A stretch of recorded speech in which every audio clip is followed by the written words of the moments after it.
కష్టపడి మీరు పిల్లల్ని చదివిస్తూ వచ్చారు, శ్రమ చేస్తూ చదివించారు, అప్పులు చేస్తూ చదివించారు. ఇక్కడ కూర్చున్న తల్లులు, తండ్రులు, అవునా కాదా?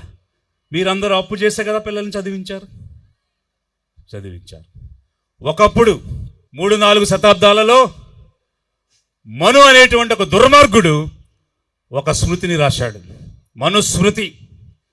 అందులో ఏం రాశాడు?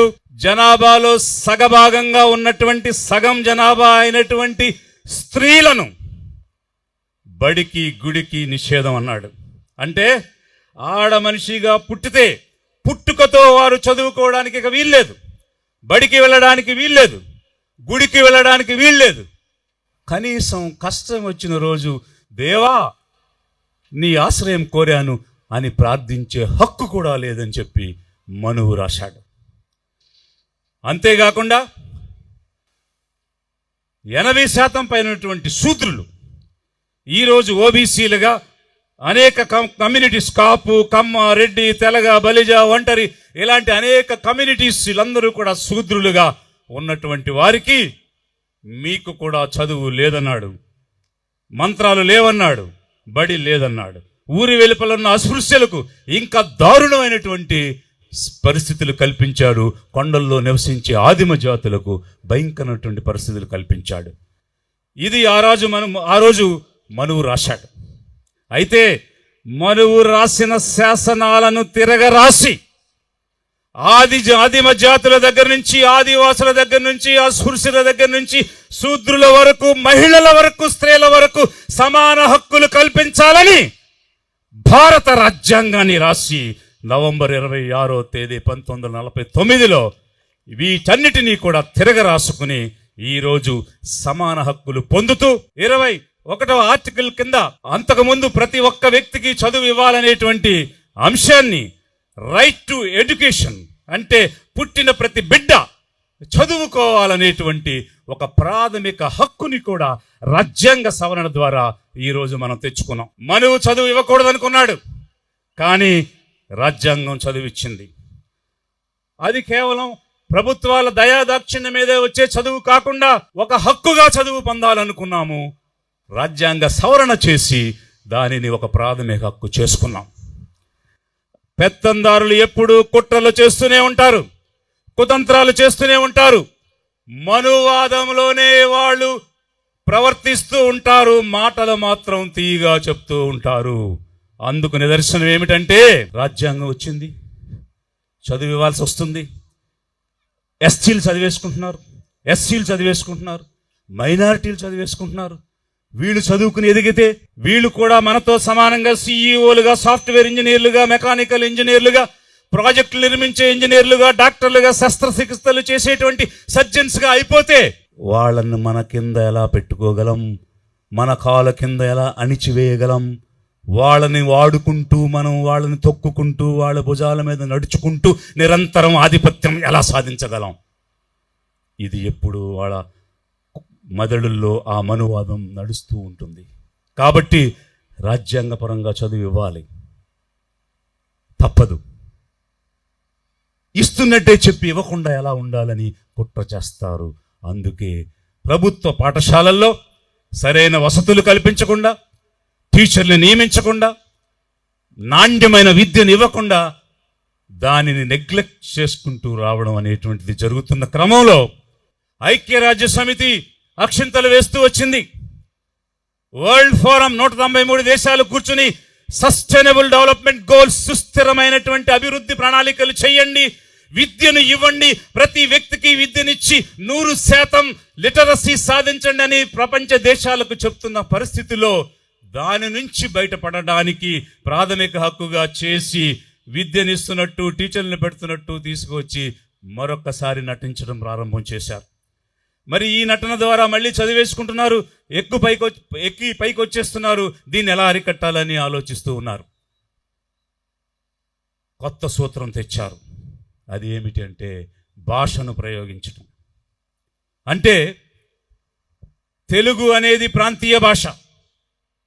ఒక ప్రాంతీయ భాష నేర్చుకున్న వాళ్ళు నువ్వు ఆ ప్రాంతానికే పరిమితం అవుతావు తప్ప పరిమితులు దాటి బయటకు వెళ్ళి అవకాశాలను అందిపుచ్చుకునేటువంటి పరిస్థితి కేవలం తెలుగు మాత్రమే చదువుకుంటే ఎలా వస్తుంది? పరిమితులు లేని భాషను నేర్చుకుంటే కదా వస్తుంది. ఇంగ్లీష్ అంతర్జాతీయ భాష, ఇంటర్నేషనల్ లాంగ్వేజ్. పేద జాతులకు, ఎస్సీలకు, ఎస్టీలకు, ఓబీసీలకు, మైనార్టీలకు ఇంటర్నేషనల్ ఎడ్యుకేషన్ కావాలి. అంతర్జాతీయ భాషలో నాణ్యమైన విద్య మాకు కావాలి. అది మా హక్కు. అందుకోసం పోరాడదాం. అది అందే వరకు నిలబడదాం. లిబరేషన్ కాంగ్రెస్ పార్టీ దానికోసం నిలబడుతుంది. ప్రతి పేద కుటుంబానికి అంతర్జాతీయ విద్యను అందించడానికి ఈ లిబరేషన్ కాంగ్రెస్ పార్టీ కంకణం కట్టుకుంది.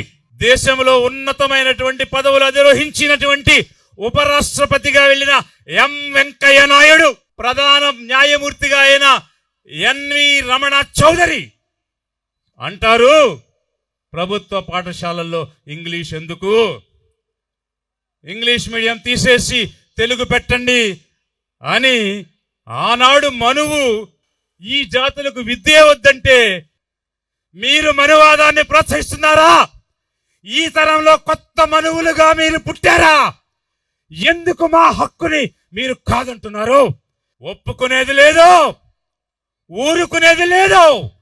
ఎస్సీ, ఎస్టీ, బీసీ, మైనారిటీ తిరుగుబాటు చేస్తారు, పోరాడుతారు, ధర్మ యుద్ధం చేస్తాం. లిబరేషన్ కాంగ్రెస్ ద్వారా చేస్తాం. మా హక్కులు కాపాడుకుంటాం. English education వద్దనడానికి నువ్వెవరవయ్యా? నువ్వేమైనా మనువు సిద్ధాంతాలు పుణికిపుచ్చుకున్నావా? ఒకానొకప్పుడు గర్వించాం. తెలుగువాడు ఉపరాష్ట్రపతి అయ్యాడని గర్వపడ్డాం. తెలుగువాడు ప్రధాన న్యాయమూర్తి అయ్యాడని గర్వపడ్డాం. ఈ పేదవాళ్ళని విడదీసి వీరిని వెనక్కి తొక్కేయడానికి, కిందకు తొక్కేయడానికి కొత్త సంస్కరణలని చెప్పి తెలుగు భాష అని ఒక భూతాన్ని చూపించి వీరికి ఇంగ్లీషు వద్దు అని వీరి యొక్క భవిష్యత్తుని కాలరాయాలని న్యాయం చెప్పాల్సిన స్థానంలో నుండి వచ్చి మా భవిష్యత్తులను కాలరాయడానికి మీరు ప్రయత్నం చేస్తూ ఉన్నారు.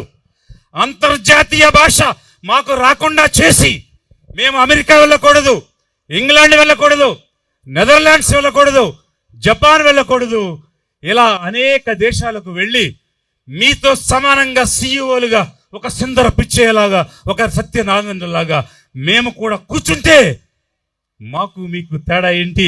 వీళ్ళు అంటరాని వాళ్ళు, అనగారిన వాళ్ళు, వెనుకబడిన వాళ్ళు, మైనారిటీలు, వీళ్ళు మనతో సమానంగా అమెరికా వచ్చి కూర్చోవడం ఏంటి అనేటువంటి ఒక కుట్రతో మీ ఈ కమ్మ వర్గం వారే ఎందుకు తెలుగు కోసం మాట్లాడుతున్నారు? ఈ పేదవాళ్ళకి ఇంగ్లీష్ వద్దని అంటున్నారు. మిగిలిన వాళ్ళు ఎవరు ఎందుకు వద్దనడం లేదు. కొత్త మనువాదమా ఇది? సభాముఖంగా మిమ్మల్ని ప్రశ్నిస్తూ ఉన్నా. ఎందుకు ఇంగ్లీష్ మీడియం వద్దంటారు? ఇంగ్లీష్ వల్ల తెలుగుకి ఎలాంటి హాని జరగలేదు. ఇంగ్లీష్ వల్ల తెలుగు ఏ విధంగానూ నష్టపోలేదు. మనమందరం తెలుగులోనే మాట్లాడుకున్నాం, మాట్లాడుకుంటూ ఉంటాం, తెలుగు వారిగానే జీవిస్తాం. తెలుగు ప్రతి ఒక్కరూ నేర్చుకుంటాం, ఇంట్లో మాట్లాడతాం, బయట మాట్లాడతాం. కానీ మాకు అంతర్జాతీయ భాష కావాలి. ఎందుకంటే మా పిల్లలు ఎదగాలి, మా బిడ్డలకు మంచి భవిష్యత్తు రావాలి. ప్రపంచవ్యాప్తంగా ఉన్న ప్రతి అవకాశం ప్రతి ఎస్సీ, ఎస్టీ, ఓబీసీ, మైనారిటీ అందిపుచ్చుకోవాలి. అందుకోసం మాకు ఇంగ్లీష్ ఎడ్యుకేషన్ కావాలి. ఎవరొడ్డొచ్చినా, ఎవరు ఆపినా ఒప్పుకునేది లేదు. ఈ సభాముఖంగా ఇప్పుడున్న కూటమి ప్రభుత్వానికి హెచ్చరిక చేస్తున్నాం, డిమాండ్ చేస్తున్నాం. ఇంగ్లీష్ ఎడ్యుకేషన్ కి ఇప్పటికే జీవోలు ఉన్నాయి. ఆ జీవోలను మీరు రద్దు చేయడానికి వీల్లేదు. ఆ జీవోలు మీరు మార్చడానికి వీల్లేదు. అలాంటి చర్య గాని తెలుగుదేశం, జనసేన, బీజేపీలు కలిసి కుట్ర చేస్తే తిరుగుబాటు వస్తుంది ఎస్సీ, ఎస్టీ, ఓబీసీ, మైనార్టీల నుంచి. మా విద్య కోసం మేము పోరాడతాం, మా హక్కుల కోసం మేము పోరాడతాం. మా ఇంగ్లీషు విద్యను మేము కాపాడుకుంటాం. ప్రభుత్వ పాఠశాలల్లో 44,000 పైగా ప్రభుత్వ పాఠశాలలు ఉన్నాయి. ఇంచుమించు 45 లక్షల మంది విద్యార్థులు అందులో చదువుతూ ఉన్నారు. మరి ప్రభుత్వ పాఠశాలలు కూడా ఉన్నాయి, ప్రైవేటు పాఠశాలలు కూడా ఉన్నాయి. నిజంగానే మీకు తెలుగు భాష మీద తీపి ఉంటే, తెలుగు కోసమే మీరు మాట్లాడితే నారాయణలో తెలుగు మీడియం పెట్టండి, ఇంగ్లీష్ మీడియం తీసేయండి. శ్రీ చైతన్యలో ఇంగ్లీష్ మీడియం తీసేయండి, తెలుగు మీడియం పెట్టండి. భాష్యంలో ఇంగ్లీష్ మీడియం తీసేయండి, తెలుగు మీడియం పెట్టండి. నీ స్వర్ణ భారతి ట్రస్ట్ లో ఉన్న స్కూల్లో కూడా, నీ అక్షర స్కూల్లో కూడా ఇంగ్లీష్ మీడియం తీసేసి తెలుగు మీడియం పెట్టి నీ నిజాయితీ దాచుకో. మీ పాఠశాలల్లో ఇంగ్లీష్ మీడియం తీసేయండి, తెలుగు మీడియం పెట్టండి, మీ నిజాయితీ చాటుకోండి. మీకు, మీ పిల్లలకి, మీ మనవాళ్ళకి, తర్వాత తరాలకి ఇంగ్లీష్ మీడియం కావాలి. పనికి మాలిన వాళ్ళు కదా, పారేసిన వాళ్ళు కదా, ఇసిరేసిన వాళ్ళు కదా, కొండల్లో కోనల్లో ఊరు బయట వెలుపల పనికి మాలిన బతుకులు కదా. ఇవి ప్రాణాలు కాదు, వీరు మనుషులు కాదు, దీనికి విలువ లేదు. ఉత్తినే పుట్టారు, ఊరికే పుట్టారు, గాలికి పుట్టారు. కాబట్టి ఏదో ఒకటి ఇలా ముఖాన్ని పడేయచ్చు. వీళ్ళకి ఇంగ్లీష్ అవసరం లేదు, తెలుగు చదివితే చాలు. ఈ ఊరికో, ఈ గ్రామానికో, ఈ కాలనీకో పరిమితమై వాళ్ళకి ఊడిగం చేసుకుని వీధులు ఊడ్చుకుంటూ, రెట్టులను గడుక్కుంటూ, రోడ్లు వేసుకుంటూ బతికితే చాలు. వీళ్ళకెందుకు అమెరికా, వీళ్ళకెందుకు ఇంగ్లాండ్, వీళ్ళకెందుకు జర్మనీ? మేము వెళ్ళాలి, మాకు ఇంగ్లీష్ కావాలి, మీకు తెలుగు. అందుకే చంద్రబాబు నాయుడు గారు, పవన్ కళ్యాణ్ గారు, బీజేపీ నాయకులు పురంధరేశ్వరి గారు, కూటమి ప్రభుత్వం మీలో నిజాయితీ ఉంటే నారాయణ, చైతన్య, భాష్యం, అక్షర ఎట్సెట్రా ఎట్సెట్రా అన్ని పాఠశాలల్లో ఇంగ్లీష్ మీడియం తీసేసి రాష్ట్రంలో కేవలం తెలుగు మాత్రమే చెప్పండి. ద్వంద్వ వైఖరి వద్దు. లేదా మీరు మాట్లాడింది తప్పని ఒప్పుకుని తెలుగు జాతికి క్షమాపణ చెప్పండి. ఎం వెంకయ్య నాయుడు గారు, ఎల్వి రమణ గారు, మీరు ఆంధ్ర రాష్ట్ర ప్రజలకు, తెలుగు ప్రజలకు సభాముఖంగా ప్రత్యక్షంగా మీరు మాట్లాడిన దానికి క్షమాపణలు చెప్పాలని లిబరేషన్ కాంగ్రెస్ పార్టీ డిమాండ్ చేస్తూ ఉంది. మీ మనువాద ముసుగును తీసి అభినవ మనువులుగా, కొత్త మనువులుగా ఎత్తిన అవతారాన్ని ముగించి మా SC, ST, BC, minority, OC పేదలందరికీ ఇంగ్లీష్ ఎడ్యుకేషన్ ఇచ్చి విశ్వవ్యాప్తంగా ఈ తెలుగు జాతి ప్రజలు వెళ్ళి అనేక రకాల అవకాశాలు పొందే విధంగా నాణ్యమైన విద్యను ఇవ్వాలని ఈ ప్రభుత్వాన్ని లిబరేషన్ కాంగ్రెస్ పార్టీ సభాముఖంగా డిమాండ్ చేస్తూ ఉన్నది.